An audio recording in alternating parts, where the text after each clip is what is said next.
C'est un grand plaisir. Madame la députée de Saint-Hyacinthe.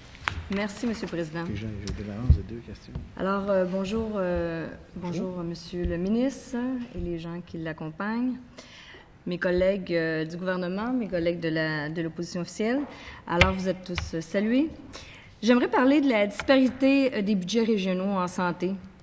Alors, Monsieur le Président, dans certaines régions de la province, il y a un surplus relatif aux ressources financières dans certains programmes, alors que d'autres, comme la Montérégie, les Laurentides, la Naudière, sont plutôt sous-financés. Il y a des inégalités entre les citoyens selon la région où ils habitent.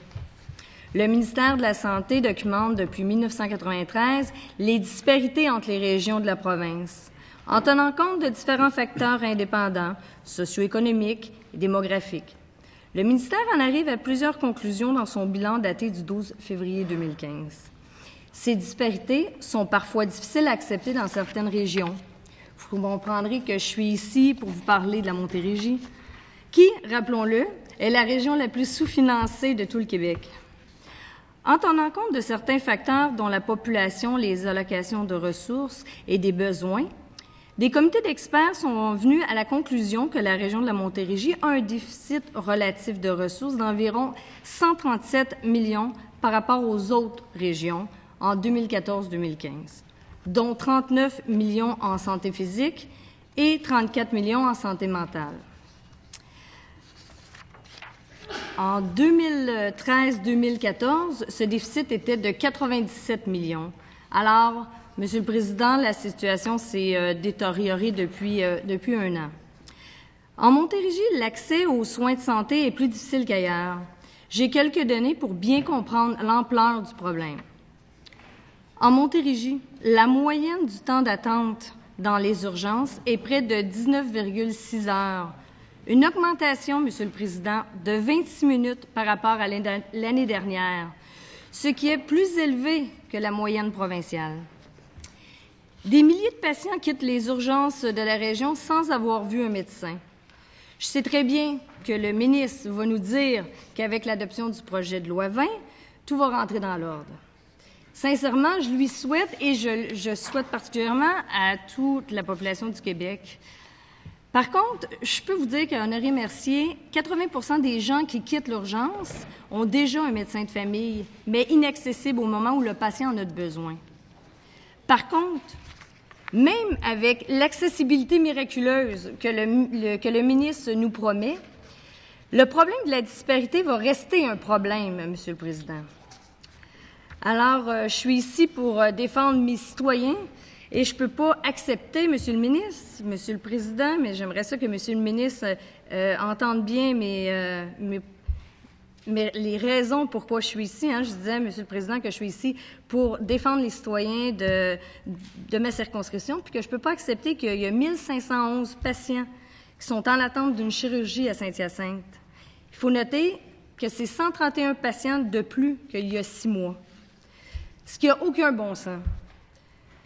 Je ne peux pas croire que les ministres se sont succédés et il n'y en a pas un qui a agi pour rétablir cette iniquité qu'il y a en Montérégie. Nous savons que les budgets sont attribués sur une base historique.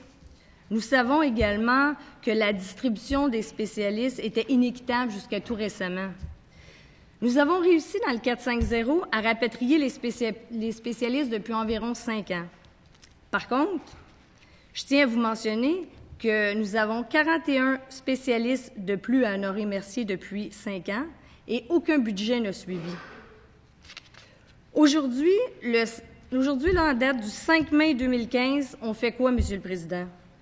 L'hôpital à Saint-Hyacinthe vient d'embaucher un orthopédiste, 2 radiologistes, 2 pneumologues et une gynécologue qui entreront en fonction d'ici le mois d'octobre prochain.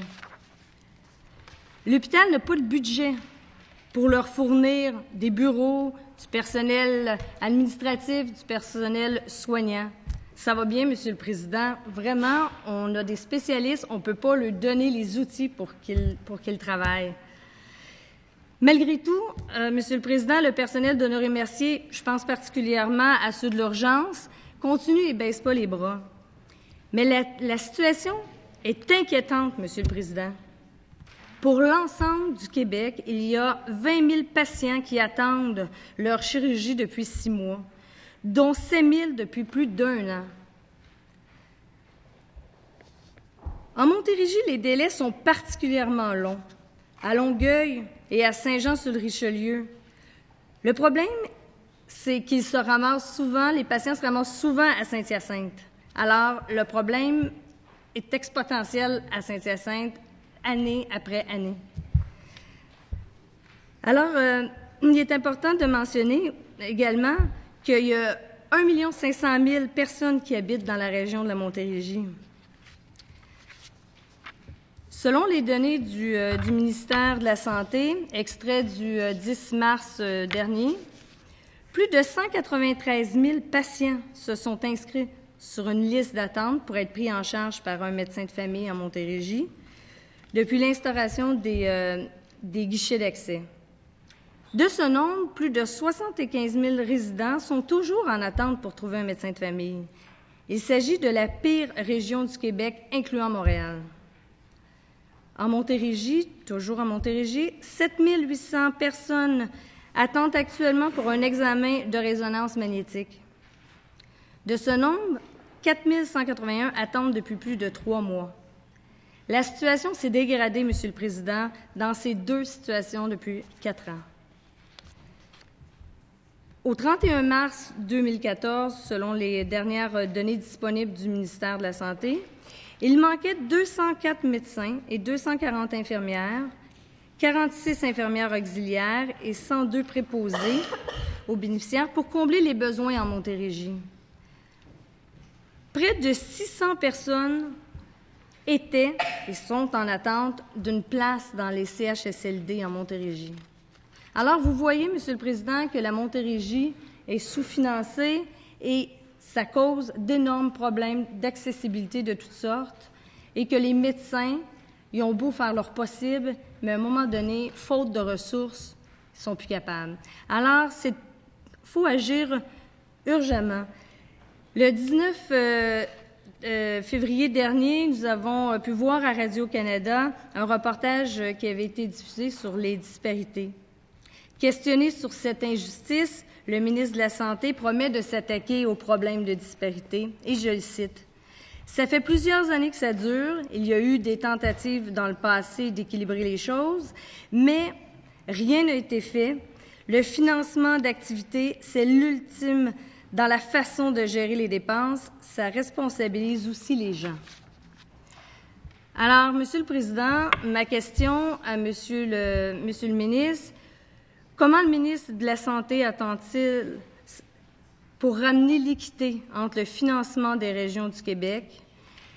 Et ma sous-question, le ministre peut-il s'engager à rétablir l'équité en Montérégie durant son mandat, son premier mandat? Monsieur le ministre.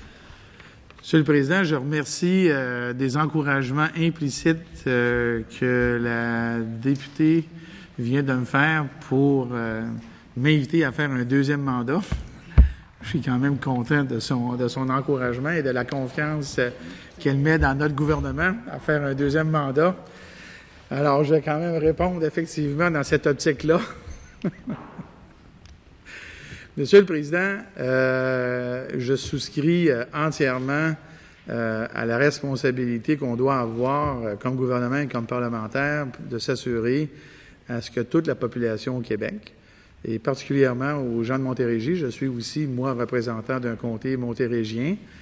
Alors, je comprends très bien et j'appuie sa demande, ses remarques, évidemment, avec une réserve. On est là pour tout le Québec, là, comme gouvernement, et on doit traiter tout le monde équitablement.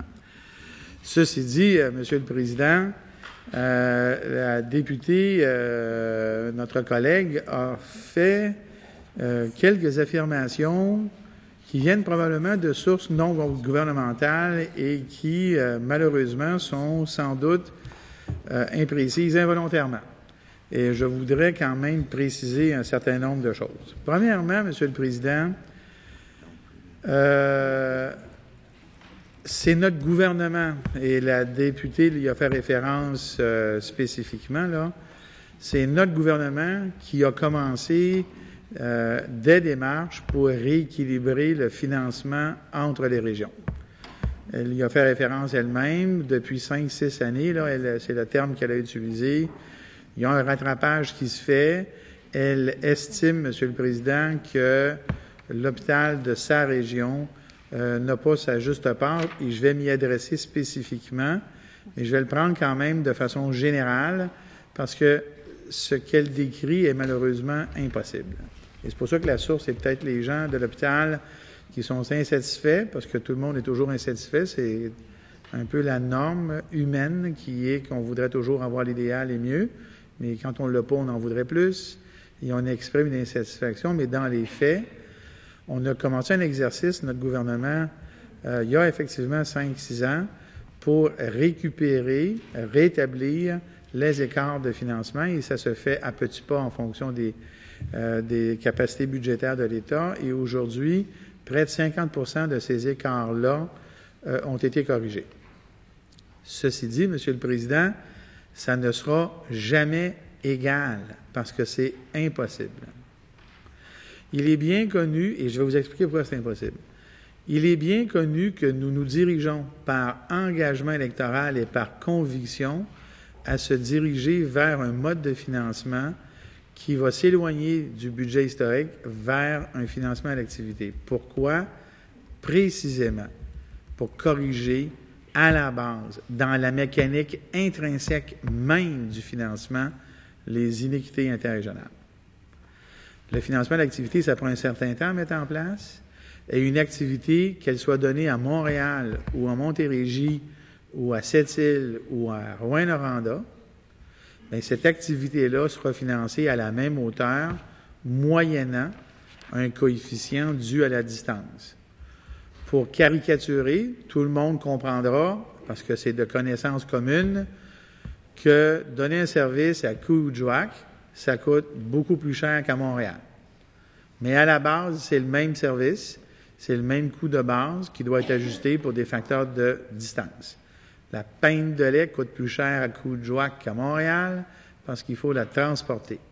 Mais à la source, c'est le même prix. C'est la même chose pour les services médicaux. Il y a un financement de base qui doit être le même, et particulièrement dans la grande région métropolitaine, bien, c'est évident que le coût à Saint-Hyacinthe, à Honoré-Mercier, là, il est le même qu'à Montréal. Il n'y a pas de coût différencié.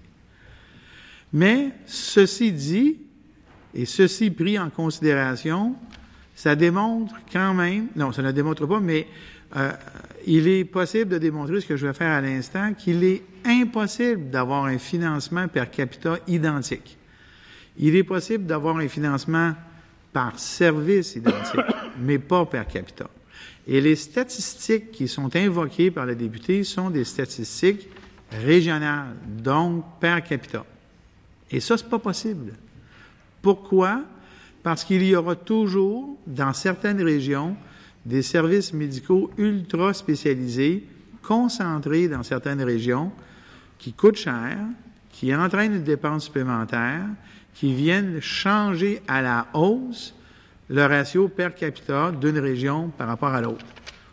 Ne serait-ce que pour les activités universitaires et autres de pointe, dont l'enseignement et la recherche, Montréal aura toujours une dépense per capita plus grande que la Montérégie, plus grande que Laval, plus grande que les Laurentides, et ainsi de suite. C'est obligatoire. Ben, je vois l'interrogation qui est exprimée par la députée, que je comprends comme interrogation. Elle me demande pourquoi. Parce que, et là je vais prendre une caricature, pas une caricature, mais un exemple spectaculaire, la transplantation cardiaque qui se fait aujourd'hui depuis 2 semaines au CUSM, au site Glenn, et à l'Institut de cardio, par exemple, ne se feront jamais à Saint-Hyacinthe. Jamais. Alors, c'est sûr que pour la région de Montréal, ce coût-là s'additionne aux coûts de base, qui, eux, sont les mêmes à Saint-Hyacinthe per capita qu'à Montréal.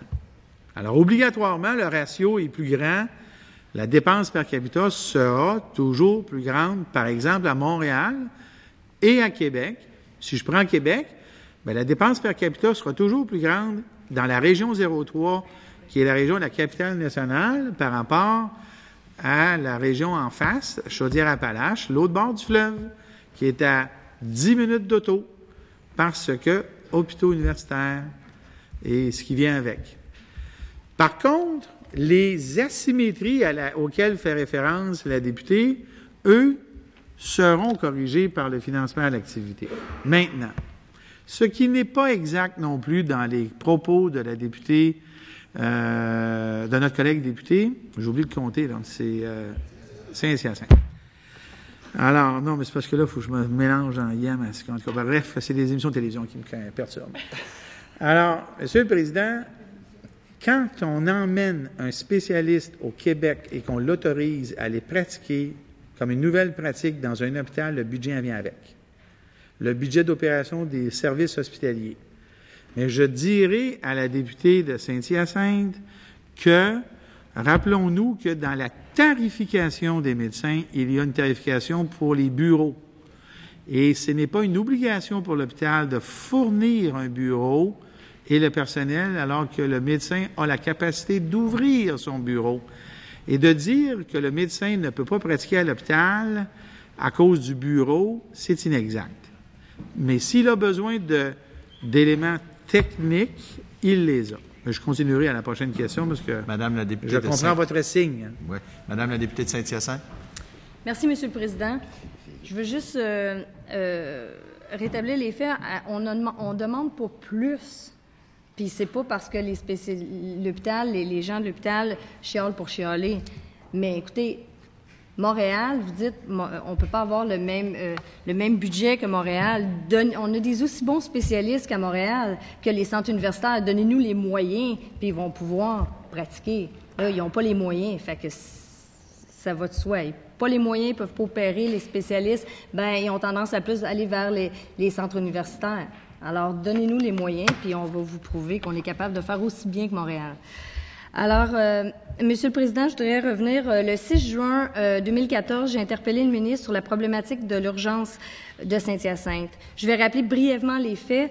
La salle de traumatologie et l'urgence ne sont pas conformes aux normes. Par conséquent, il arrive qu'il n'y a pas d'autre choix que de faire cohabiter des personnes atteintes de cancer avec des patients contagieux. Souvent, un seul rideau les sépare. Le directeur de l'hôpital écrivait d'ailleurs en 2010, « Nous avons une salle d'urgence qui ne correspond plus aux nouvelles normes et le personnel doit travailler dans un environnement qui n'est pas souhaité. » Alors, en 2009, la direction de l'hôpital a déposé un projet d'agrandissement de l'urgence que le ministre a eu entre les mains, puisque je lui ai remis Le projet d'agrandissement de l'urgence est sur la table depuis 2009, Monsieur le Président. Vous comprendrez que les agriculteurs, les entrepreneurs de ma circonscription, d'autres choses à faire qu'attendre parfois une opération, qui attendent 1 an parfois pour une opération. Alors, je veux bien croire, là... pardon? Ah, OK. Ben écoutez... Monsieur connaît la problématique de l'urgence de Saint-Hyacinthe pour y en avoir parlé à plusieurs reprises. On a eu constaté là qu'il n'apparaissait pas à votre PQI de 2015-2025. Alors, le ministre peut-il s'engager à reviser sa décision pour l'agrandissement de l'urgence Honoré Mercier pour qu'elle apparaisse à son PQI? Vous avez 50 secondes. Ah, j'ai 50 secondes? Oui. Oh, c'était un bloc de 19 ou 20 minutes? C'était 20 minutes. Ah, OK. Alors, parfait. Alors, je vais faire la même réponse qu'hier, Monsieur le Président, parce que je n'ai pas le choix. Les dossiers dans le plan québécois d'infrastructure sont traités en fonction d'une priorisation qui, elle, se fait en fonction de la vétusté et des besoins. Et je ne conteste pas la démonstration qui est faite par la députée de Saint-Hyacinthe, Monsieur le Président, qui d'ailleurs est dans le même esprit que la même question à laquelle j'ai répondu de sa collègue, la députée de Repentigny, qui faisait le même argumentaire. Mais face au grand déficit que le Parti québécois nous a laissé, on doit prioriser. Merci, M. le ministre. Ça sera une priorité éventuelle, mais ça doit suivre une séquence. Madame la députée de Crémazie. Merci beaucoup, M. le ministre. Pour une période de 20 minutes 50 secondes. Je vous remercie. Si le ministre souhaite compléter sa réponse, il peut prendre du temps sur le bloc de la Oui, OK. Sur la projet d'Oasis ou sur la précédente? Sur la précédente. OK. Alors, je vais la compléter parce que je pense que c'est important pour la population et tout le monde ici dans cette salle de comprendre que les décisions, et je l'ai dit hier, je vais me répéter, c'est le plus grand enjeu dans notre réseau, l'enjeu des infrastructures. Et je suis d'accord, je le répète, avec l'argumentaire que la députée de Saint-Hyacinthe a fait pour son hôpital. Malheureusement, et je le dis là de la façon la plus sentie possible, malheureusement, c'est un discours qu'on peut tenir en changeant le nom de l'hôpital. On vit ça là dans de nombreux hôpitaux. Et à un moment donné, on a notre capacité budgétaire et on doit ordonnancer les projets. Et à un moment donné, il y a des arbitrages qui doivent se faire. J'ai déjà répondu à la députée de Saint-Hyacinthe que oui, c'est un dossier qui devrait cheminer le plus rapidement possible, mais il en reste pas moins qu'on a l'obligation de travailler à l'intérieur de notre budget et on fait des choix. Et à un moment donné, là, on doit choisir entre un hôpital, une maison de soins palliatifs, un CHSLD, une urgence. C'est des choix extrêmement difficiles à faire, que l'on essaie de faire de la façon la plus apolitique possible. Et à la fin, il y a quelqu'un là qui se dit, ben oui, mais moi aussi, j'aurais aimé ça être là avant l'autre à côté. Les décisions se prennent. Le PQI qui est là, il est basé sur ces raisons-là.